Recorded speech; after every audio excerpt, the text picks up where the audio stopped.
Yeah, I think like one of the issues people have is that like because CrossFit is really demanding, both from like a metabolic perspective and also just like from the joints, that when things inevitably pop up for people that they either can't do because it's a high skill, or that it's something where they're like sore somewhere or have a little like niggle, like a not a full injury but A like a what? tweak or something. The niggles.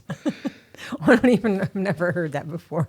Yeah, but just little things that are like, again, if you're training hard, things are gonna come up sometimes. So it's like, Sure. I guess first of all, like maybe there's two different situations, but if somebody's like dealing with a little naggy injury, right? It's obviously different if there's something that's significant that needs to get checked out. But if it's just like, a naggy injury, like what would maybe be good first steps that they could do? For a knee injury Just any injury. or any injury. Yeah.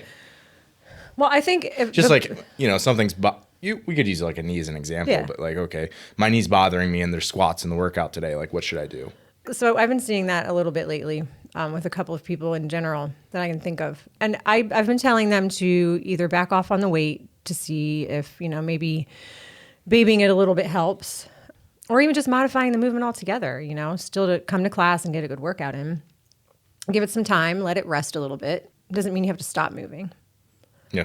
I think that's the biggest thing is like, and that's what people do who are like, serious athletes. They're not just going to like stop. Right. And I think good coaches help people find ways to keep moving towards their goals, even if it's not like, okay, you had squats planned for the day, but if your knee doesn't feel great, we're not just going to load you up and make you go. Right. Like, obviously, either going to pull back on weight, you can pull back on range of motion, do something like a box squat. You can modify that movement somehow where you can still get a good workout in and move towards like long-term goals without making that thing worse. I think that's probably the most important thing. Yeah. It always kills me like to think that, well, I can't work out today because my shoulder hurts. Like that mindset to me, I just don't understand. Like you have so many other parts of your body that you can use that to just write the whole day off is just silly.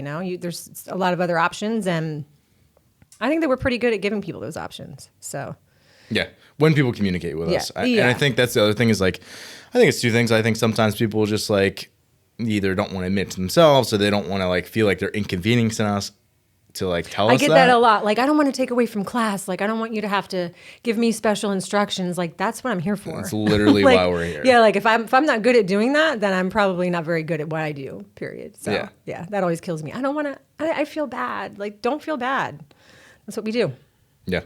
So I guess that's the big takeaway, right? If you're dealing with something, if you feel like something isn't appropriate on that day for you, that is why we have floor coaches in addition to coaching technique and helping you come up with scaling options and things. If you can't actually do the movement, it's also meeting you at wherever you are on that particular day. So it's like, use us as a resource as you should.